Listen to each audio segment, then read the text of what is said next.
To the day of my son's wedding should have been one of the proudest moments of my life. But from the moment I stepped into that glittering ballroom, I knew I didn't belong there. The chandeliers looked like frozen fireworks. The tables were covered in gold linen, and the air smelled of imported roses. Everywhere I turned, people wore designer clothes and polite smiles that never reached their eyes. I had spent weeks saving to buy my simple navy blue dress, the one I thought made me look respectable. But standing next to Emily's family, I felt like a misplaced guest at someone else's celebration. My son Daniel looked handsome in his tuxedo, nervous but glowing with love. When he saw me, his eyes softened. And for a moment, I thought that was enough, that my presence alone could mean something. But the moment Emily's mother saw me, her face stiffened. She whispered something to her sister, and they both gave me that same glance people give when they spot a wrinkle on a white tablecloth. I tried to ignore it, pretending to adjust the corsage pinned to my chest, pretending that my heart wasn't already tightening. During the ceremony, I sat in the front row, hands folded on my lap, trying to hold back tears. Not the kind of tears people cry when they're happy, but the kind that sting behind your eyelids when you're trying not to feel small. The priest spoke about love, unity, and respect. And for a second, I almost believed everything could still be okay. When the vows were over, and everyone clapped, I looked at my son, silently wishing him strength and kindness in his marriage. But during the reception, the tone changed. The laughter around me grew louder, sharper, and I could feel eyes following me each time I moved. I went to sit at the table assigned for Daniel's relatives, only to find my name card missing. I asked one of the attendants, and he awkwardly pointed to a smaller table by the corner, near the kitchen doors. The air smelled of fried food and cleaning spray. I told myself it didn't matter, that what mattered was seeing my son happy. But deep down, something in me cracked. That small corner table became a symbol of where I stood in Emily's world, close enough to witness, but too far to matter. When the speeches began, I tried to smile through the discomfort. Emily's father spoke first, his voice deep and calm. He thanked everyone for attending and praised the union between the two families. His words were kind, measured, the way rich men speak, when they're used to being listened to. Then, it was Emily's turn. She held the microphone with the confidence of someone who had never been humbled.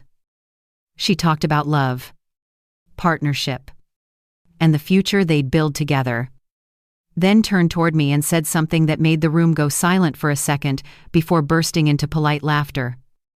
She said she was grateful that Daniel came from humble beginnings, that his mother had taught him the value of hard work, even if, in her words, that meant learning what not to settle for. The laughter felt like applause for my humiliation. I felt the blood rush to my face, my stomach tightening until I could barely breathe. My hands trembled under the tablecloth, and for a moment, I couldn't hear anything else but the beating of my heart. Daniel looked stunned, glancing between me and Emily, his smile faltering. I gave him a small nod, trying to tell him not to worry. But inside, a storm had begun. As the night dragged on, I forced myself to stay until the last dance, pretending everything was fine. The band played love songs, the kind that once made me dream of growing old with my late husband. Now, they just echoed hollowly against the walls. I stood near the exit, watching Daniel and Emily twirl under the soft lights, the crowd cheering, phones flashing. She looked radiant, like she had everything she ever wanted.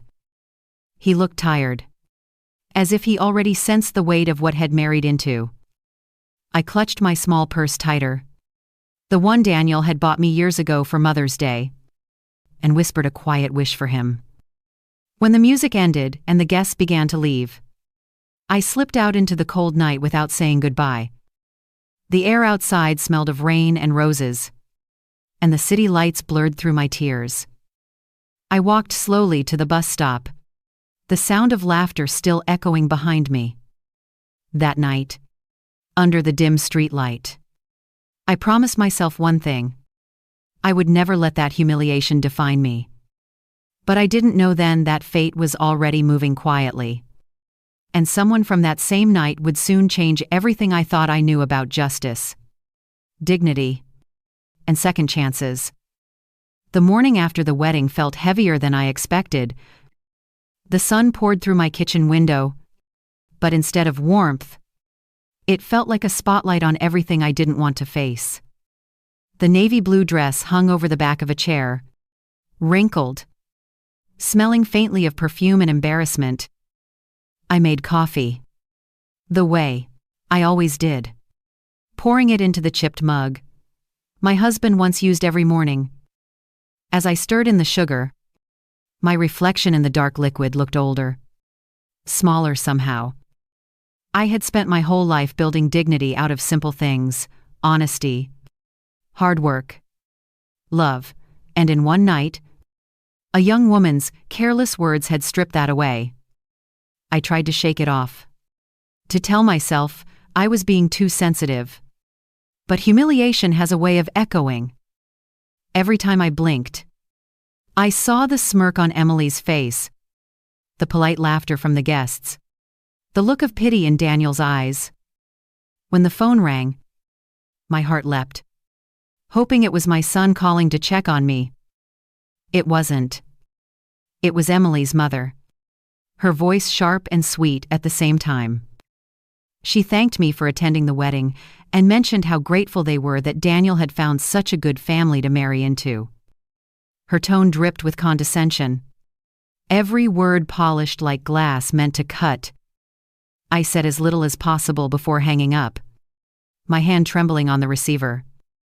Days turned into weeks, and I heard less and less from Daniel. I told myself he was busy, adjusting to married life, but deep down, I felt the distance widening. When I finally got a call from him, it wasn't to ask how I was doing, it was to tell me they'd moved into Emily's parents' guest house. I congratulated him, forcing enthusiasm, but my voice cracked. I wanted to ask if he was happy, but I knew he'd say yes, even if he wasn't. That's what good sons do, they protect their mothers from pain, even when it means lying a little. A few days later, I baked a small cake, the kind Daniel loved as a boy, and decided to bring it over. I thought maybe seeing me would remind him of home. When I arrived at their new place, the maid opened the gate. She looked uncertain, like she wasn't sure if I should be let in. Before she could decide, Emily appeared at the door, dressed elegantly in cream and pearls. Her smile was polite but cold. She told me they were just leaving for an event and that it wasn't a good time. I held out the cake anyway, saying it was homemade. She hesitated before taking it, thanked me curtly, and closed the door. The sound of that latch clicking was louder than it should have been. I stood there for a moment, staring at the closed door, the box empty in my hands. The silence that followed was worse than any insult. That night, I sat on my porch with a blanket around my shoulders, listening to the crickets hum in the dark. My neighbor, Mrs. Hill, stopped by, holding her tiny dog, and asked how the wedding went. I smiled weakly and said it was beautiful. She didn't need to know the truth. There's a certain pride that keeps you from telling people when you've been humiliated. I told her Daniel and Emily were happy, that I was proud of him. But when she left, the lie sat heavy on my tongue. I watched the stars for a long time, thinking about the years I spent raising him alone after his father passed. All the late nights I worked double shifts just to afford his education. Every scraped knee. Every fever. Every time I told him he could be anyone he wanted if he just worked hard and stayed kind. And now he was part of a world where kindness seemed like weakness. The loneliness pressed down so hard that I felt like the walls were closing in. I missed his voice. His laugh. Even the way he'd forget to call sometimes. The house was too quiet now. Filled only with memories, and the faint ticking of a clock that seemed to mock my waiting. A few weeks later, I was invited to a family dinner at Emily's parents' house. The invitation came through Daniel. And though my instinct told me to decline, I went. Maybe it was foolish hope. Maybe pride. But part of me still believed things could change. The dinner was as formal as a corporate meeting. Crystal glasses. Silver cutlery. And long pauses between shallow conversations. Emily's mother spoke most of the time, boasting about their new business partners, while Daniel sat stiff beside her, laughing on cue. I caught him glancing at me once or twice, guilt flickering behind his eyes. When dessert was served, Emily's father, Mr. N.I. Richard, finally spoke directly to me. His voice was low, deliberate, with a calm that seemed almost out of place in that room. He asked about my work, my health, the neighborhood. His questions weren't small talk, they carried genuine interest.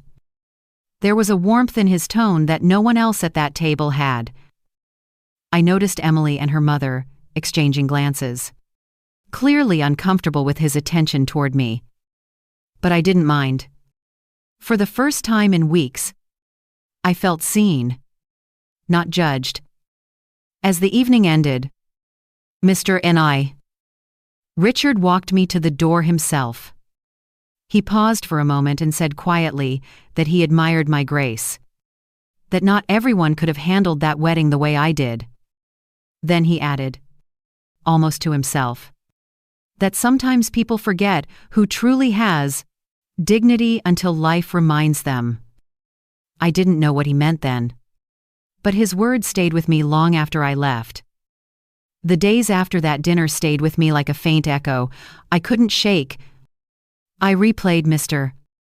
Richard's words in my head whenever the loneliness crept in.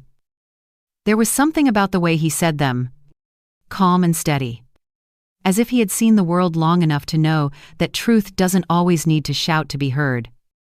Life went on quietly, but things between Daniel and me remained distant. He called once a week, sometimes less, and each time his tone felt more careful, as if he were measuring every word. I could sense Emily listening in the background. The warmth that used to fill our conversations was gone, replaced by polite updates about work and weather. One afternoon, while I was folding laundry, the phone rang again. It was Daniel. His voice sounded tired, strained, in a way I hadn't heard before. He said everything was fine. But mothers always know when something isn't. I asked if he was happy. And after a long pause, he said yes too quickly. That night, I couldn't sleep. I sat by the window, watching the streetlights flicker, wondering what kind of world my son had married into, and how much of himself he had already lost inside it. A few weeks later, I ran into Mr. Richard at the local grocery store. He was standing in front of the fruit display, sleeves rolled up, looking nothing like the wealthy man from that elegant dinner. He smiled when he saw me, and his expression carried that same quiet kindness. We talked about small things, at first the price of avocados, the weather, but the conversation deepened in a way I didn't expect. He said Emily's mother had become obsessed with appearances and that had grown tired of pretending. There was fatigue in his voice, the kind that comes from years of keeping peace at the cost of one's own happiness. He mentioned that he often thought about the wedding, how cruel it had been, and that he was sorry for not stopping it. His apology caught me off guard. I told him it wasn't his fault, that people reveal their true nature when the lights are brightest. He nodded slowly, as if those words confirmed something he'd already been thinking. Before leaving, he said something strange, that sometimes humility is worth more than any inheritance. I didn't quite understand what he meant, but there was a spark in his eyes that suggested he had a plan for something bigger than polite regret. After that encounter, I began seeing Mr. Richard more often, though not by design. Once at the post office, once near the church after Sunday service, and once in the park where I liked to walk in the evenings. Each time, our conversations grew longer, and I started to realize that behind his quiet demeanor was a man carrying his own kind of sadness. He confided that his marriage had become hollow, that he and his wife barely spoke outside of social obligations. He said wealth had a way of building walls so tall that even family couldn't see over them. I told him I understood because I had spent most of my life on the other side, trying to climb up to be seen, to be respected, only to realize that real dignity comes from standing your ground no matter where you are. He smiled faintly, looking at the pigeons pecking at crumbs near the bench, and said maybe that's why he felt drawn to talk to me. There was something in his tone that made my heart tighten. Not from romance, but from recognition, a sense that both of us were quietly fighting the same invisible war against pride and loneliness. One afternoon, he invited me for coffee at a small cafe by the lake, a modest place far from the expensive restaurants his family usually frequented. The air smelled of roasted beans and wet pavement, and the reflection of the water shimmered through the window. We talked for hours.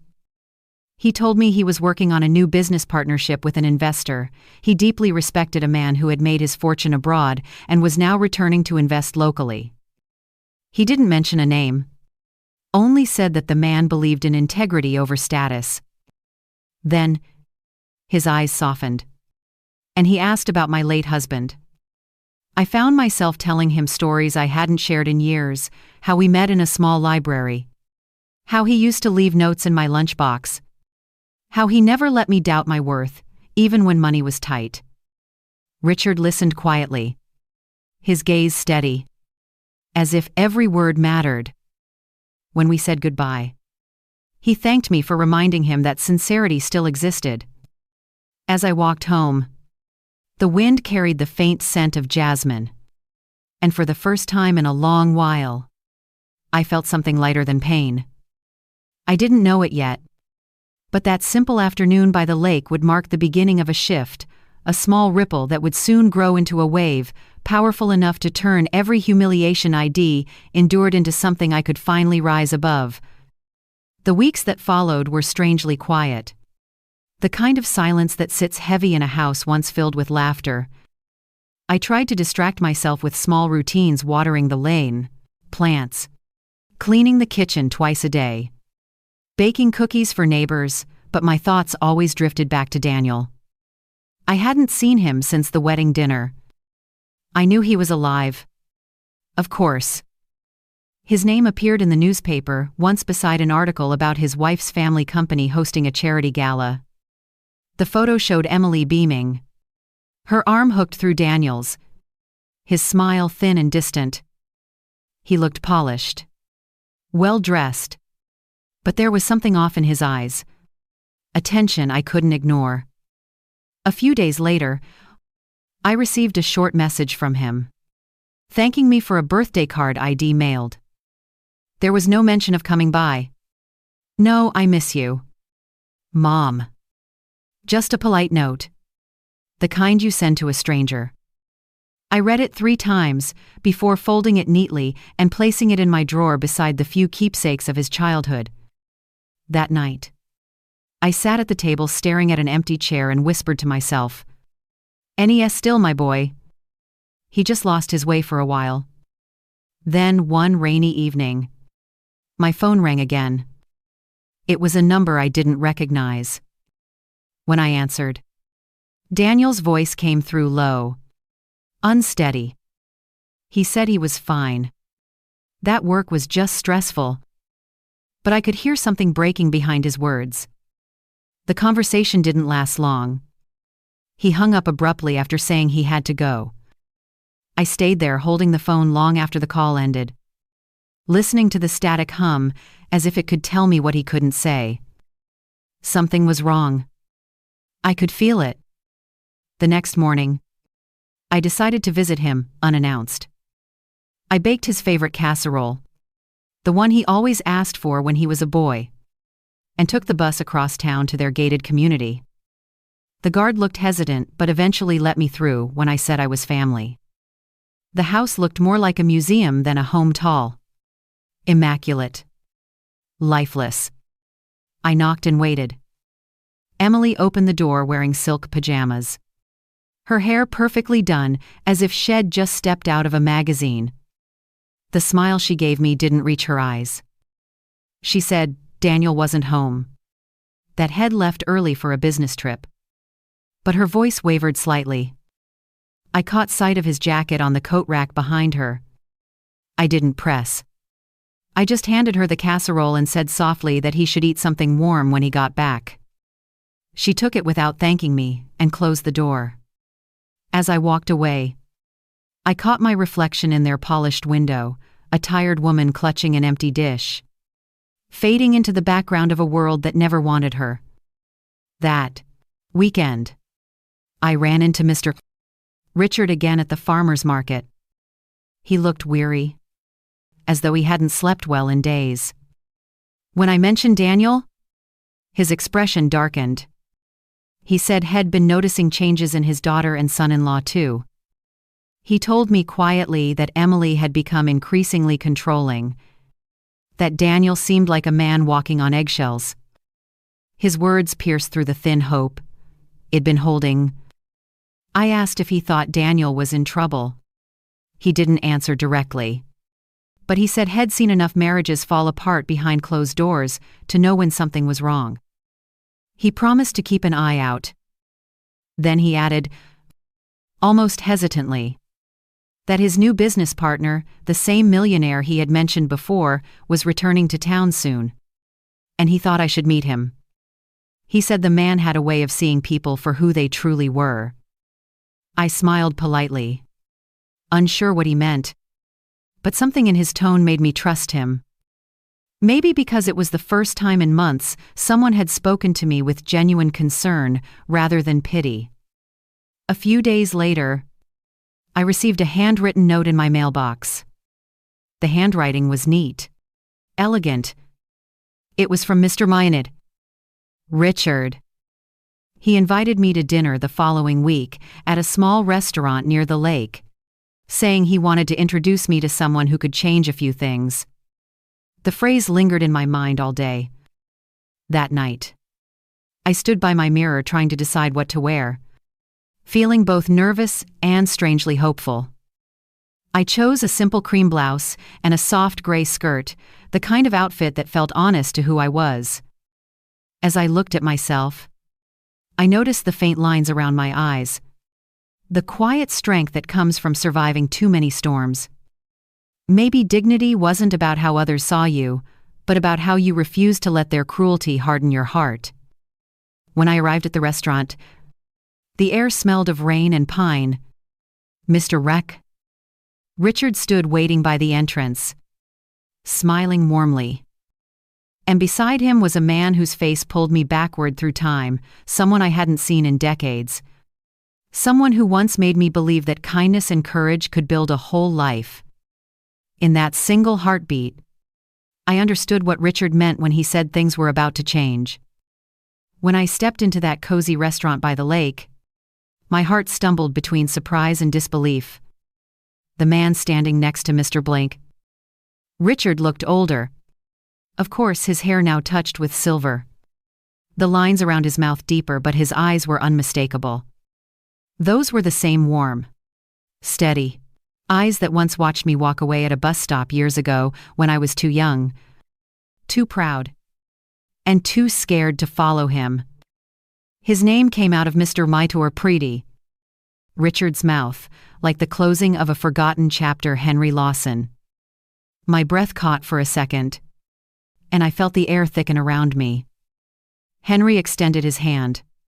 His expression soft but certain and Preeta. Like he'd known I'd eventually show up in this very place. On this very evening, we sat together, the three of us, at a table by the window overlooking the quiet lake. Outside, raindrops traced lines down the glass, blurring the reflections of city lights. Inside, the world seemed still. Dinner began with polite conversation, safe topics like the weather and the town's changes, but soon drifted towards something deeper. Mr. Prassett. Richard explained that Henry was his new business partner, an investor who had recently returned from years of working abroad. Henry chuckled lightly and said he wasn't as grand as that sounded, that he simply learned the value of persistence more than most. I found myself watching him between bites of my soup. The way he spoke hadn't changed. There was still that same sincerity, that unhurried way of listening that made you feel as if your words mattered. Mr. Prassett. Richard excused himself halfway through dinner to take a phone call, leaving Henry and me alone. We sat in silence for a moment before he leaned forward slightly and said he had heard a little about what happened at my son's wedding. I stiffened, embarrassed, but he raised his hand gently, assuring me it wasn't gossip. Richard had told him out of concern. Henry said he admired the way I carried myself that night, how I had chosen silence instead of bitterness. He said, "Real strength doesn't come from shouting, it comes from standing tall when others try to make you bow." His words struck something inside me I didn't realize was still tender. I looked down, tracing the edge of my napkin, and for the first time in months, I didn't feel small. We talked long after the plates had been cleared. He told me about his life abroad, about building a company from nothing, about losing people he cared for, and learning how loneliness could either crush you or shape you. I listened quietly, realizing that in all those years, he hadn't become someone different, just more of who he already was. When he asked about Daniel, my throat tightened. I told him what I could, about how distant my son had become, how his marriage had turned into a cage made of appearances. Henry listened without judgment, his jaw tensing slightly. Then he said something that made me pause. Sometimes life brings people back together, not to rekindle the past, but to heal something that never should have been broken in the first place. Before I could respond, Mr. Richard returned, his expression lighter, almost relieved to see us deep in conversation. He said he was glad we had met, that he believed people cross paths again for reasons bigger than coincidence. When the evening ended, Henry offered to walk me to my car. The rain had stopped, but the ground still shimmered with puddles reflecting the streetlights. He opened his umbrella and held it between us. We didn't say much on that walk, but the quiet was comfortable. When we reached my car, he smiled and said it was good to see me again, that the years hadn't dulled my grace. I wanted to tell him that life hadn't dulled his kindness either, but the words stayed in my chest. Over the next few days, I couldn't stop thinking about that night. It wasn't nostalgia. Exactly. It was more like remembering a version of myself I thought had disappeared, the woman who once believed that decency could outlast cruelty. Then one morning, the phone rang. It was Mr. H. Richard. He said Henry had been deeply moved by our conversation and wanted to meet again this time to discuss something that could help Daniel find his own path. I didn't understand what he meant, but the sincerity in his tone left me curious. He explained that Henry had a new project, an initiative to help small business owners become independent from corporate control, and he thought Daniel would be perfect for it. My heart lifted slightly. Maybe this was the chance my son needed, the lifeline that could pull him away from the toxic influence of his in-laws. That afternoon, I sat on the porch. The letter Henry had sent resting in my lap. His handwriting was still elegant. His words careful. He wrote that he believed in giving good people a way to stand on their own. At the end of the letter, Head added one quiet line that made my eyes sting. For a woman who taught her son to rise with dignity, it's time the world saw what that lesson can build. I pressed the paper against my chest, feeling both the ache of the past and the pulse of something new. I didn't know how it would unfold yet, but for the first time since the wedding, I felt a quiet certainty stirring inside me, the sense that maybe, just maybe, humiliation wasn't the end of my story. It was the turning point. The following week arrived with a strange mix of anticipation and calm, as if the air itself knew something was about to shift. Henry called early that morning and asked if I could join him and Mr. Richard for a brief meeting at the Lakeside office they'd recently opened. His voice carried a quiet energy, a tone I hadn't heard since our youth. I agreed, even though a part of me wondered what role I could possibly play in any of this. When I arrived, the office wasn't what I expected. Instead of marble floors and cold glass walls, it was warm and sunlit, filled with bookshelves and the faint smell of cedar. Henry greeted me at the door with his usual gentleness and handed me a cup of tea before introducing me to a few of his staff, young people who looked at him with the kind of respect reserved for someone who led by example. Mr. Richard was already there, pacing near the window. When he turned, I noticed something different in his face, a kind of tired honesty, as if Head finally stopped pretending to fit into a world that didn't align with his heart. We sat down, and Henry explained that he was planning to launch a community investment project, something that would support small businesses and create jobs independent from powerful corporations. He believed that local people, not wealthy families, should be given the chance to grow their own future. As he spoke, I realized the depth of his conviction. Every word was measured, but passionate. And when he mentioned Daniel's name, my heart leapt. He said Daniel's background in logistics and his sense of integrity made him an ideal partner for the project. Mr. Richard nodded in agreement, adding that Daniel needed something meaningful, something that belonged to him, not to his in-laws. I sat quietly, trying to take it all in. For so long, I had prayed for a way to bring my son back to himself. And now these two men were offering that chance without me even asking. It was humbling. I told them I didn't know if Daniel would accept, that Emily's family had a tight hold on him.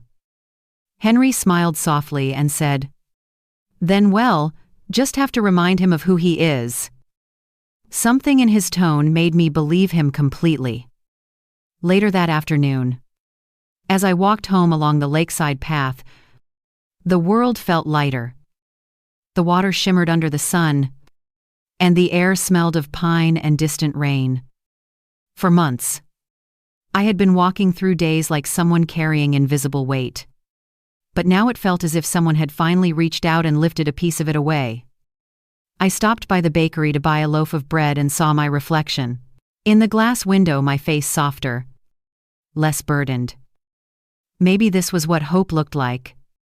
Not the loud kind that bursts into fireworks, but the quiet one that grows gently, almost shyly, after too much darkness. When I got home, I found a small package waiting on my doorstep. Inside was a handwritten note from Henry and a folder labeled proposal draft.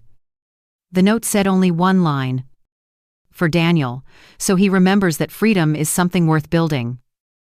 I held the papers against my chest and closed my eyes, whispering a silent thank you to whoever above still believed I deserved a little grace.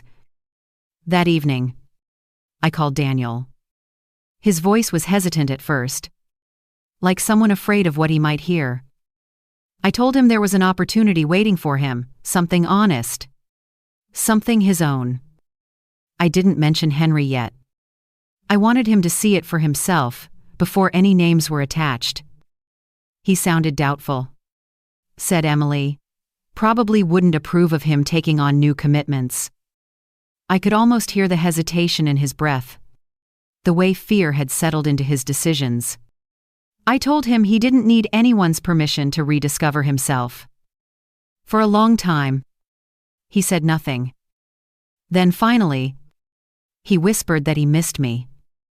Just those 3 words. Small but enough to make my throat tighten. I told him I missed him too. That my door was always open. When we hung up, I sat by the window, listening to the wind move through the trees. For the first time since the wedding, I slept soundly. The next morning brought another call, this time from Mr. Pisate.com. Richard. His voice carried urgency, but also hope. He said Henry wanted to meet Daniel personally, to offer him the project and explain everything. I agreed immediately. It was strange how the paths of all these people, each of us from different corners of disappointment, were slowly converging into something redemptive. That afternoon, I baked Daniel's favorite cookies. Not out of nostalgia, but as a quiet reminder that love, a la sieve, no matter how strained, could still be steady. As I set the cookies on the counter to cool, I found myself smiling for no reason at all. The woman who had walked home from that humiliating wedding months ago had been broken, but the one standing in that small kitchen now was different. She had learned that dignity doesn't fade in the face of cruelty, it deepens. I didn't know exactly how Henry's plan would unfold, or what storms might still come. But I knew one thing. The winds were finally shifting in our favor, and the story that began with humiliation was slowly, beautifully turning toward redemption. A few weeks later, life began to move faster, as if all the stillness that had settled over the past months had suddenly broken open. Daniel finally agreed to meet Henry and Mr. Plainess. Richard. I accompanied him, though he didn't ask me to. I could see the hesitation in his posture, the weight he carried in his shoulders. When he saw Henry waiting outside the cafe, he froze. I think something about Henry's calm presence caught him off guard. He looked like someone who didn't need to prove his worth, and that alone made people pay attention. Henry greeted Daniel with genuine warmth and spoke to him like an equal, not like a man evaluating a business prospect. They talked about work, ambition, and the quiet art of building something from scratch. Henry listened more than he spoke, and when he did, every word carried meaning. He said there's a certain kind of freedom that only comes when you stop borrowing someone else's ladder and start planting your own seeds. Daniel didn't say much, but I saw the faint spark return to his eyes, the one I hadn't seen since before the wedding. For the first time, he seemed to imagine a life outside the walls of his wife's family. That evening, back at my house, Daniel stayed for dinner. The casserole was warm. The conversation awkward at first, but slowly easier. He told me Emily hadn't been pleased about the meeting, that she accused him of being ungrateful for all her family had done. I stayed quiet, letting him vent. He said she didn't like the idea of him working with strangers, especially people not connected to her father's company. I almost laughed when he said it. Not because it was funny, but because I finally saw how tightly she needed to control him. Daniel caught my look and smiled weakly. For a moment, he seemed like my boy again, sitting at my table as if nothing in the world had changed. After dinner, as he helped me wash the dishes, I told him something had been holding back for months, that love doesn't shrink you. It makes you stand taller. He didn't reply, but I saw his jaw tighten, his eyes glistening. When he left that night, he hugged me longer than usual. It was silent. But in that silence, I heard a promise. Meanwhile, rumors started swirling around town about the tension between Daniel and Emily. I didn't feed into them. But people talk, and word travels faster than truth. Mr.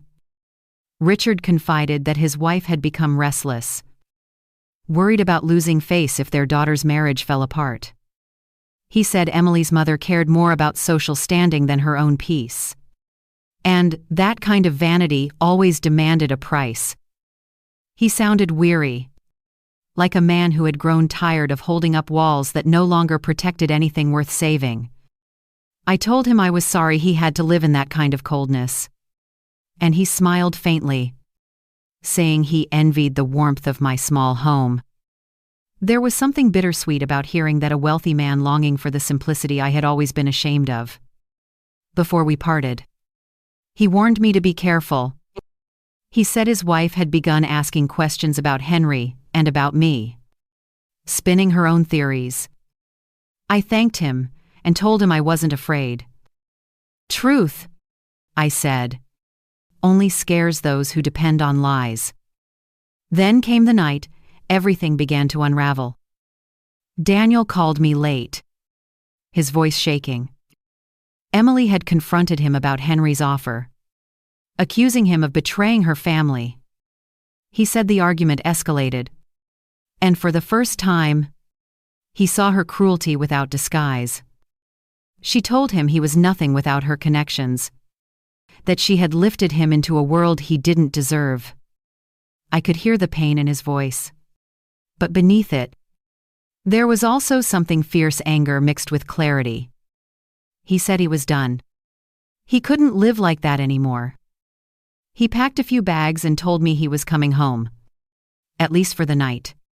When he arrived, it was close to midnight. His eyes were tired, his hands trembling slightly, but there was relief in his face. I made him tea and listened quietly as he spoke. He said he wasn't sure what the next step would be, but he knew one thing. He wanted to build his life on his own terms. I looked at him and felt the weight of everything finally start to lift. Outside, the wind rustled through the trees, and the house that had felt so empty for so long suddenly felt alive again. Later that week, Henry invited both of us to his office. He presented Daniel with a partnership contract. His own company would back Daniel's business idea. The plan was clean, fair, and full of potential. Daniel read every line carefully, and when he finally looked up, I could see his decision written in his eyes. He signed. Henry smiled and shook his hand firmly, then turned to me and said softly that this was only the beginning. I didn't fully grasp the scope of what he meant, but I sensed that this moment would ripple far beyond business. For the first time since the wedding, I felt like my son was standing on his own ground again, strong, steady, free. I didn't know what Emily or her family would do next, but I knew one thing for sure. Humiliation had lost its grip on us. We had quietly, without revenge or bitterness, begun to take back our dignity, piece by piece. And as I watched Daniel walk out of Henry's office that day, sunlight spilling across his shoulders, I thought maybe this was what redemption looked like, not loud or dramatic, but real, earned, and deeply human. The morning after Daniel signed that contract felt different. The light coming through my curtains seemed gentler, almost like the world itself was exhaling after holding its breath for too long. I went about my morning routine as usual, brewing coffee, sweeping the porch, but everything felt new. When Daniel came down for breakfast, he looked lighter too. There were faint circles under his eyes, but his shoulders weren't hunched anymore, and his voice carried a quiet confidence I hadn't heard in years. He told me Henry had arranged a small meeting with the investors later that week, and that he wanted to be fully prepared. I offered to help him practice his presentation, though I joked that my years of experience selling cookies at the church bazaar might not be very useful in the business world. He laughed. And that sound, his laughter, filled the house like sunshine breaking through old shadows. For a moment, it felt like I had my boy back. Not the polite, distant man who used to visit me out of obligation, but the real Daniel who dreamed big even when life was small. But peace never lasts too long when pride is threatened. 2 days later, as Daniel was leaving for a meeting, a black luxury car stopped in front of our house. Emily stepped out, followed by her mother. Both of them wore their anger like armor, eyes sharp and cold. I watched from the window as Daniel froze on the porch, caught between shock and frustration. I stepped outside, calm, but firm. Emily's mother didn't waste a second before starting her performance. She accused Daniel of being ungrateful, of dragging their family name through the mud by working with outsiders. Her words were heavy with venom, disguised as concern. Daniel tried to speak, but Emily interrupted him. Her voice shook not from sadness, but from rage. She said he was embarrassing her, that leaving her house was the biggest mistake of his life. When she turned to me, her tone softened just enough to sound like mockery. She said she pitied me for clinging to my son as if he were still a child. I didn't answer. I just looked her in the eye, steady and quiet. Sometimes silence cuts deeper than shouting. Daniel stepped forward, his voice strong, but calm, and told them to leave. He said he was done living under their conditions, that he wanted a life built on respect, not fear. Emily's mother turned pale, her pride cracking in real time. They left without another word, their car tires spitting gravel down the road. When they were gone, Daniel turned to me, his eyes glistening with both relief and guilt. I put a hand on his arm and said the only thing that mattered: you've already chosen peace. Don't turn back. That night, the air outside smelled like rain and new beginnings.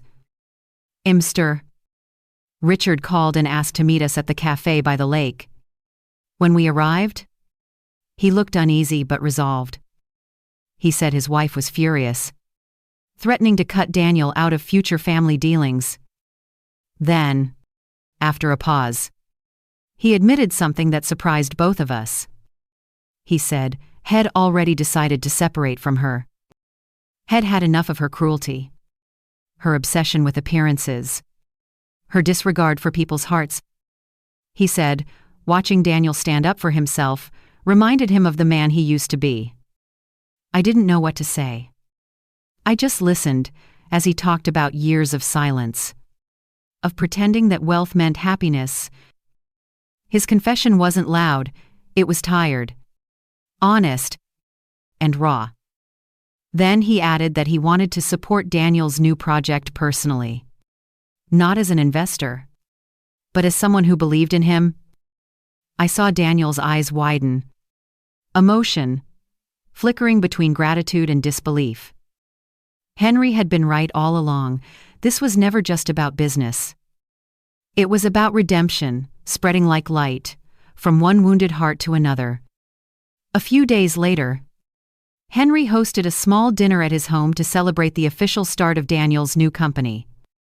It wasn't grand or lavish, just a long wooden table, candles flickering, the smell of roasted herbs filling the air. Mr. Richard attended too, quieter now, almost at peace. When Daniel stood up to give a short speech, he spoke from the heart. He thanked Henry for believing in him, Mr. Richard for his honesty, and then he turned toward me. He said that everything he was, everything he hoped to become, started with the lessons I had taught him about humility, work, and courage. His voice trembled as he said that no amount of money could ever replace the dignity of knowing where you come from. I felt my throat tighten. And before I knew it, tears blurred the candlelight. Henry glanced at me and smiled softly. The kind of smile that said everything without needing words. When dinner ended, and the others lingered outside, Henry walked me to my car. The night was cool. The stars sharp against the dark sky. He said quietly that he was proud of me, proud of Daniel, and that sometimes life circles back to give us what we were once denied. I didn't reply, I just stood there, letting the breeze carry away years of silence. When I got home, I placed the bouquet Henry had given me on the table and sat beside it, watching the petals open slowly in the dim light. The house no longer felt lonely. It felt full of stories, of laughter, of second chances. I realized that humiliation hadn't broken me. It had refined me. It had stripped away everything false and left behind only what was real: grace, patience, and strength. Somewhere, deep down, I knew the story wasn't over. The storm had passed, but its winds had left new roots behind. And though Emily's world might still sneer from its tower of pride, I finally understood what Henry and Richard had both meant in their quiet ways. Dignity isn't given, it's earned every time you choose kindness over cruelty. The morning of Daniel's first major presentation arrived with an air of quiet triumph. The house smelled of coffee, and Paperhead stayed up half the night rehearsing, pacing the floor. His notes spread across the kitchen table like pieces of a future taking shape. I watched him from the doorway, remembering the boy who once practiced spelling tests in that same spot. Except this time, the stakes were real, and the eyes that would watch him weren't teachers but potential investors. He looked at me with a nervous grin and said he hadn't felt this alive in years. I smiled, told him that fear and excitement often share the same heartbeat. When he left, briefcase in hand, I whispered a prayer that the world would finally see him the way I always had, not as the son-in-law of a powerful family, but as a man capable of standing on his own name. That afternoon, I met Henry and Mr. Richard at the event hall. The air buzzed with polite chatter and the clinking of glasses, the kind of sound that used to make me uncomfortable, but not today. When Daniel walked to the podium, his back straight and his voice steady, every ounce of doubt it carried melted away. He spoke with conviction about fairness, opportunity, and the power of rebuilding from the ground up. There were no rehearsed slogans, no empty charm, just honesty. When he finished, the room erupted in applause. I could feel my heart swell until I thought it might burst. Henry leaned toward me and whispered, "That's what grace looks like when it finds its courage." For a moment, I didn't care who saw me, wipe the tears from my eyes. Mr. Richard, standing beside me, looked proud, yet quietly broken, as though he were realizing how much he'd missed by chasing the wrong kind of success for too long. A few hours later, as the crowd thinned, I noticed a familiar face lingering by the doorway: Emily. She was dressed immaculately, as always, but her confidence had cracks now. Her father noticed her too. The silence that passed between them was heavy, layered with unspoken regret. She approached Daniel hesitantly, her expression softening for the first time in what felt like years. I couldn't hear their words, but I could see the apology in her posture, the way her shoulders dropped, the way she looked down instead of up. Daniel nodded politely, and though his face was kind, I knew the distance between them was final. Sometimes forgiveness doesn't mean return, it simply means release. As she walked away, her father's eyes followed her, full of both sorrow and relief. It was strange. But I didn't feel anger toward her anymore. Watching her retreat, I only felt pity. Pride had built her world. And now pride was dismantling it piece by piece. That evening, after the event, Henry hosted a small dinner at his house for everyone involved in the project. The table was simple, the laughter genuine. Mr. Richard raised a glass and toasted to new beginnings, not just for Daniel, but for everyone who had chosen honesty over pretense. Henry added a few words too, his tone light but meaningful. He said success meant nothing unless it carried grace with it. When the laughter died down, Daniel turned to me and said softly that he finally understood why I'd always told him to lead with heart instead of fear. That moment, hearing my grown son speak with that clarity, was worth every tear I had ever shed. As the night wound down, I stepped outside for some air. The lake glimmered under the moonlight, and Henry joined me on the porch. We stood in silence for a while, listening to the water lap against the shore. He said he believed some storms were sent not to destroy us, but to wash away what never truly belonged. I nodded, understanding more than I could say. Then he added, almost shyly, that he hoped this wasn't the last chapter for us. The words hung in the air between us, not heavy, not urgent, just true. I didn't answer right away. I looked out at the lake, at the reflection of the stars rippling in the dark water, and felt something warm settle in my chest. Maybe after everything, life was offering me a different kind of love, not the one that burns fast and bright, but the kind that stays steady, like the tide. When I returned home that night, I sat at the kitchen table where this story had begun. And the same walls that once heard my quiet sobs now echoed with hope. Daniel's contract sat neatly folded beside a small vase of wildflowers Henry had given me. I thought about how strange it was, how humiliation, loss, and chance encounters had braided themselves into something redemptive.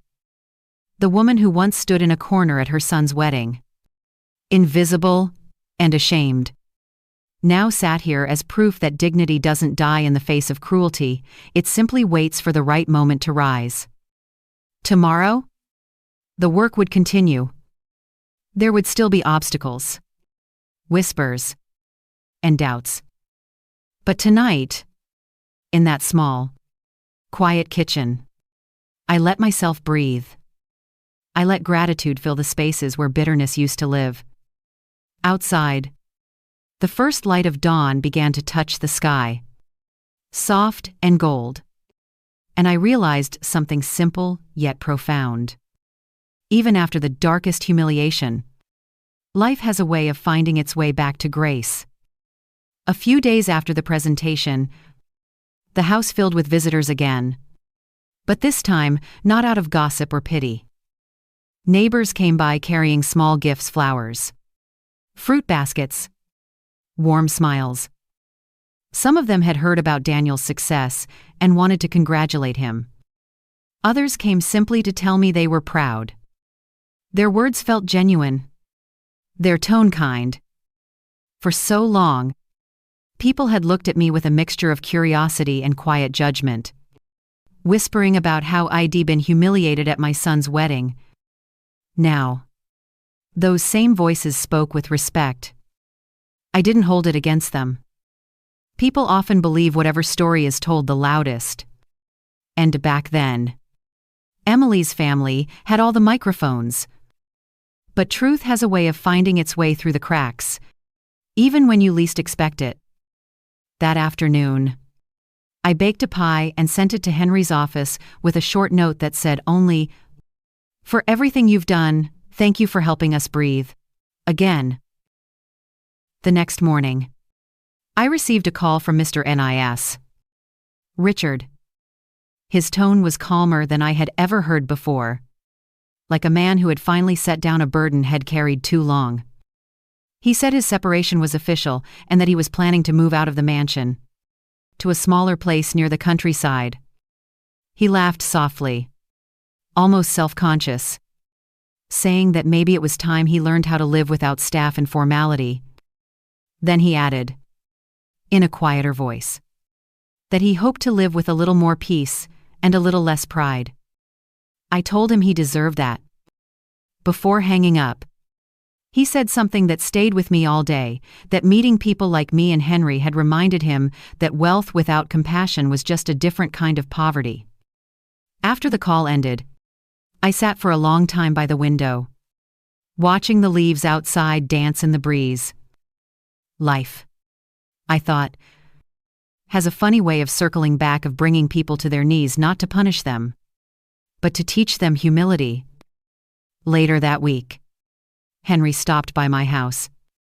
He brought a small bouquet of lilies and a newspaper tucked under his arm. The front page carried a photo of Daniel shaking hands with the mayor.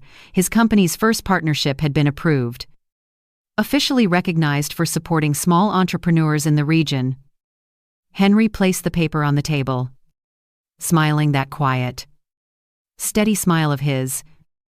We sat together for a while, drinking coffee and talking about small things: the weather, the smell of spring rain, the music playing faintly from a neighbor's radio. Then, the conversation grew softer. He said he often thought about the past, about the choices that had sent our lives down different roads. He didn't sound regretful, only thoughtful. He said maybe everything had unfolded exactly as it was meant to, because if it hadn't, we might never have found each other again, now stronger, wiser, more ready to understand. His words sank into me like sunlight after a long winter. For years, I had thought the door to happiness had closed for good. I didn't realize that sometimes it just opens later, in a quieter place. That evening, Henry invited Daniel and me to join him and Mr. Richard for dinner at his home. The four of us sat around a wooden table, under the soft glow of hanging lights. There were no servants, no fancy cutlery, just honest food, laughter, and the kind of ease that only comes from surviving hard things together. Mr. Richard looked more relaxed than I'd ever seen him. He told Daniel how proud he was of his courage, how it had inspired him to take charge of his own life again. Daniel thanked him politely but then turned to Henry, saying that none of this would have happened without his faith in him. Henry smiled, shook his head, and said that all he did was remind him of what had already forgotten, that strength doesn't come from power, but from integrity. The conversation flowed easily after that. At one point, Mr. Richard raised his glass and said softly that sometimes losing everything you thought mattered is the only way to find what actually does. We all clinked glasses in quiet agreement. When the evening ended, and Daniel left ahead of us, Henry offered to walk me home. The night air was cool, scented with pine and faraway rain. We didn't talk much. There was a kind of comfort in silence between us now, as if words would only interrupt what both of us already understood. When we reached my gate, he stopped and looked at me for a long moment, before saying that he was glad the world had given us both a second chance, not just at happiness, but at peace. I smiled, feeling something inside me soften. Something that had been locked away since the day I was humiliated at that wedding. I realized then that pain doesn't always end with closure. Sometimes, it transforms into quiet wisdom, the kind that stays with you like a steady heartbeat. After he left, I stood at the porch for a long time, watching the stars shimmer against the dark sky.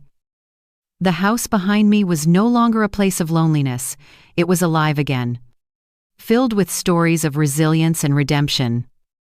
And though I didn't know what tomorrow would bring, I knew one truth for sure. No matter how cruel the world can be, grace always finds its way back. even through the smallest cracks. A few months passed, and life finally settled into something that felt like peace. Daniel's company was thriving, his name often appearing in the local news, with words like integrity and innovation beside it. People who once dismissed him as the quiet son-in-law now spoke his name with admiration. Sometimes Head stopped by my house after work, loosening his tie, telling me stories about the people Head hired, workers who had once been overlooked just like him. I listened, smiling, proud not only of what Head built, but of who he had become. He wasn't chasing status anymore. He was building purpose. The distance between us had disappeared completely. He called every day, not out of guilt, but out of love. One afternoon, as I folded laundry in the living room, he appeared at the door, holding a bouquet of daisies and a warm grin. He said it was just because, and in that moment, I realized how far we'd come from that painful wedding night. Humiliation had been replaced by gratitude, distance by understanding. The son who had once drifted away in silence was now the man who never let a day pass without reminding me that I mattered. Around the same time, I received a letter from Mr. Ellamy. Richard had moved to his countryside home and said the quiet there was healing in a way wealth never could be. He spent his days tending a small garden, growing tomatoes and herbs. He wrote about the peace of waking up without expectation, about learning how to make coffee for himself after decades of someone else doing it for him. In his words, there was humility and freedom, and I could almost feel the sunlight through his sentences. He thanked me for teaching him through example and said that my quiet dignity had changed the way he viewed people. The letter ended with a small postscript that made me smile. He had recently met someone kind, a woman who also knew the value of simplicity. He said he was taking things slow this time, that love in your later years should be gentle, not rushed. I folded the letter carefully and placed it in a wooden box with other mementos of this strange, beautiful chapter of our lives. Henry, meanwhile, had become a constant presence, not intrusive, just steady, like the tide that never fails to return. He often joined Daniel and me for dinner, bringing along little things he thought we'd like. A new book, a basket of fruit, a bottle of wine from a small vineyard he supported. There was something grounding about him. We'd sit on the porch after dinner, the three of us, watching the sun dip behind the hills. Sometimes Daniel would tease us about how we never ran out of things to talk about. But truthfully, much of our connection didn't need words. Henry and I shared a quiet understanding, born of years spent learning what really matters. One evening, after Daniel went inside, Henry stayed behind. He told me that He'd been offered a chance to expand his work abroad again, but wasn't sure he wanted to leave. Then, his voice softened, and he said maybe, for the first time, He'd found a reason to stay. I didn't answer right away. I just looked at the stars above the dark horizon and whispered that some journeys are meant to end exactly where they began, with the people who make you feel at home. Weeks later, Henry invited me to a small gathering by the lake, a celebration of the company's one-year anniversary. It wasn't extravagant. There were no photographers, no press, just family, friends, laughter, and the sound of the wind moving across the water. Daniel gave a short speech, thanking everyone who had stood by him. He spoke about the meaning of second chances, about how sometimes, to rebuild yourself, you have to lose everything first. When he finished, he turned to me and handed me a small envelope. Inside was a simple card that said, "To the woman who taught me how to start again." I felt tears sting my eyes as the people around us clapped. Henry stood beside me, his hand brushing against mine just for a moment, a small gesture full of quiet promise. The sun dipped low, painting the lake in gold, and I thought about how strange and miraculous life could be. Once, I had walked home from a wedding, humiliated and broken. Now, I stood, surrounded by peace, by people who had found redemption through kindness. It wasn't a fairy tale ending, but it was something deeper earned, real, and tender. That night, as the stars came out, Henry and I walked along the water's edge. The air smelled faintly of jasmine and wet grass. He told me he'd made his decision, he wasn't leaving. He wanted to stay. Not because of obligation or nostalgia, but because peace, he said, was a rare thing, and had finally found it here. I didn't say much. I just reached for his hand and held it, feeling the quiet rhythm of two hearts that had survived storms and somehow found their way to stillness. In that moment, I understood something I had missed for years. Life doesn't owe us fairness, but it often gives us balance. Every cruelty, every heartbreak, every fall, it all leads us toward the grace we were meant to find. And as the wind moved across the lake, carrying the echoes of laughter and the faint hum of music from the party behind us, I realized this was what healing looked like, not loud, not perfect, but deeply, beautifully human. The following morning, the world felt calm in a way I hadn't known for years. The sunlight streaming through the curtains seemed softer, the kind that warms without blinding. I woke early, brewed coffee, and sat by the kitchen window watching the lake shimmer in the distance. My house, once heavy with silence, now carried the gentle rhythm of life, Daniel calling from his office, Henry stopping by, unannounced, just to share a cup of tea. Neighbors waving as they passed. Peace had stopped being an idea. It had become a presence. Something living in every corner of my home. I found myself humming as I cooked, watering the plants with care, doing small things not because I had to, but because they reminded me that life, at its best, is made of ordinary grace. Later that day, Henry came by with a folder under his arm. He said it was something he wanted me to see. Inside was a design for a new community center. His company and Daniel's firm were planning to build a place meant to train young workers and support families starting over. On the front page was a small note that read, "In honor of the mothers who never gave up." My throat tightened, and I looked up at him. He said quietly that the idea had come from watching me, how I had endured everything with dignity and turned pain into purpose. For the first time, I didn't deflect the compliment. I simply smiled and said that maybe all the struggles had been worth it if they could light the way for someone else. Henry nodded, and for a moment, the air between us felt thick with emotion.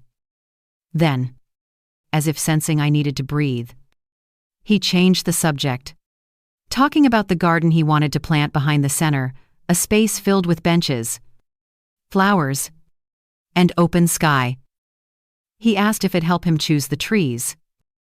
I said yes. Of course. That afternoon, we drove out to the empty lot where the center would stand.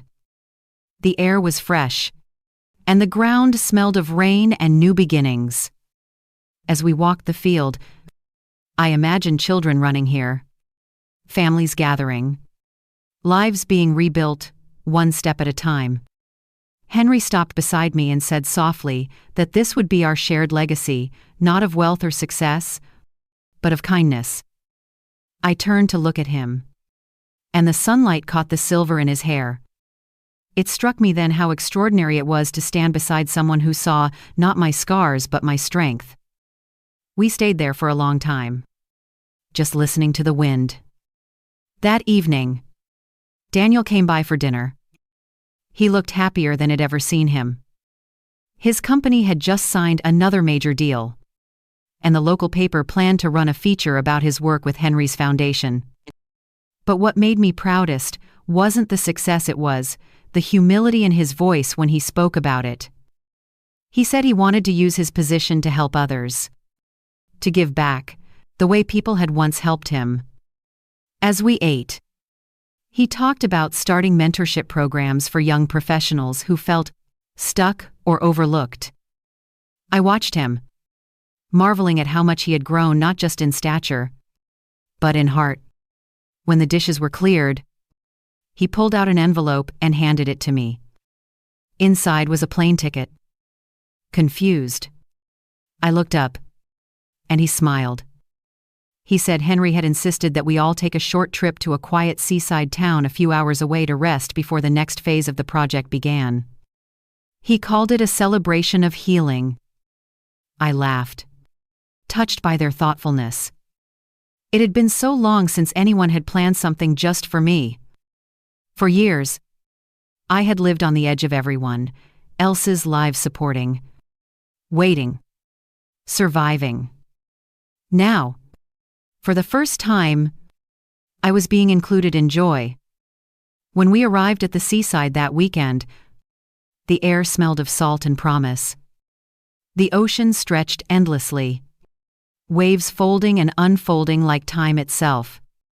We rented a small cottage overlooking the shore. Daniel spent the mornings walking along the beach, sketching ideas in his notebook. Henry and I sat on the porch, sipping coffee and talking about everything and nothing. One afternoon, as the tide came in, Henry told me he'd decided to make this coastal town his home base, a place to slow down, to build something lasting. Then he added, in his gentle way, that he hoped I'd consider spending more time there too. I didn't answer right away, but I felt my heart settle into the quiet certainty of his words. As the sun began to set, Daniel joined us on the porch, his laughter mixing with the sound of the waves.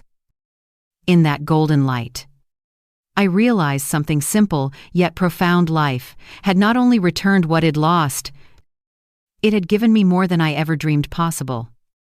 The humiliation that once broke me had become the foundation of something unshakable. I wasn't just the woman who survived disgrace. I was the woman who rebuilt her world from it. The morning of our last day by the sea came with the sound of waves brushing gently against the sand. Like the ocean itself was breathing in rhythm with my heart. I stood on the porch, coffee warming my hands, watching the horizon turn from pale gray to soft gold. Henry joined me quietly, wrapping a shawl over my shoulders before sitting beside me. We didn't speak for a while. There was no need. The silence between us had become its own language, one that said everything words never could. Daniel came out a few minutes later, barefoot, holding his camera. He looked so content, so free, that I almost didn't recognize him as the same man who once hid behind someone else's shadow. When he caught me watching him, he grinned and said he wanted to take a picture of me and Henry to remember this exact morning. We laughed, and I tried to protest, but he wouldn't take no for an answer. The shutter clicked softly, and in that moment, I realized he wasn't just taking a photograph, he was capturing the proof that peace after pain is real. Later that day, we packed our things. The cottage, now filled with traces of our laughter and shared meals, felt warmer than any mansion could. Henry helped load the bags into the car, then paused, looking out toward the sea. He said softly that life has a strange way of testing us, stripping us down until only the truth remains. Then he turned to me, his expression calm and sincere, and added that he was grateful for every hardship that had led him here to me, to this quiet chapter, to something that finally felt like home. I felt tears sting my eyes, but they weren't born of sadness. They were the kind that come when you realize you've survived everything that was meant to break you. I took his hand and said that maybe life had been waiting for us to slow down enough to find each other again. He smiled, And for a moment, the years between us disappeared. When we returned home, Daniel's company officially opened the new community center. The ceremony was simple, but beautiful. Children played in the courtyard while families stood together, their faces glowing with hope. A plaque was unveiled at the entrance, engraved with words Henry had written himself. For the women who endured, for the men who learned, and for the families who chose grace over pride. The crowd applauded, and I felt my throat tighten. Daniel called me forward, insisting that the first ribbon be cut by me. My hands trembled as I took the scissors, but when the ribbon fell, I felt something inside me settle completely. That sound, the soft tear of silk, felt like the closing of an old wound. The people around us clapped. Cameras flashed. But all I could see were the faces that mattered. My son, smiling with pride. Henry, watching with quiet joy. And Mr. Ron. Richard, standing at the back of the crowd, his expression peaceful. When I caught his eye, he nodded once, as if to say, "We made it." That evening, the three of us, Henry, Daniel, and I, sat by the fire in my living room. The house glowed softly under the light, the same walls that had once held my tears now echoing with laughter. Daniel rested his head back on the couch, exhausted but happy. Henry leaned forward, tending to the fire, his face illuminated by its golden glow. I thought about the path that had led us here, the humiliation, the heartbreak, the loneliness, and how each of those moments had secretly been shaping the life I was meant to have. I realized then that healing doesn't come all at once. It arrives slowly, in small moments of forgiveness, in quiet acts of love, in the courage to keep showing up for yourself when no one else does. As the night grew darker, I stepped outside for a moment. The moon hung low, reflected in the lake like a silver coin tossed into the water. I thought about that first night after the wedding, when I had walked home under the same moon, heartbroken and small. Back then, I had no idea that the very people who humiliated me would also be the ones who revealed my strength.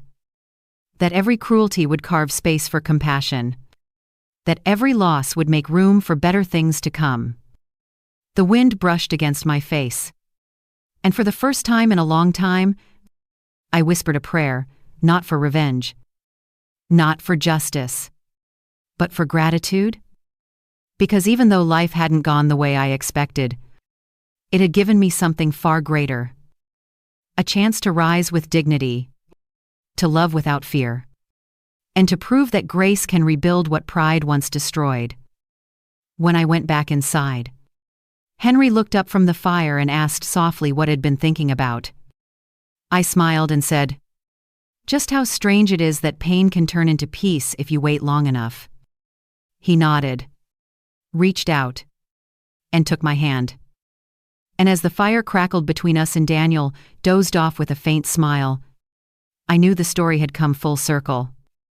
The woman who once left a wedding in tears was now sitting in the warmth of her own victory, not one built on pride or revenge, but on quiet resilience. I didn't need anyone's approval anymore. I had found something stronger than pride, louder than humiliation, and deeper than love itself, grace. And that, I realized, was the real ending. The kind that doesn't fade when the lights go out, because it lives on quietly in the heart.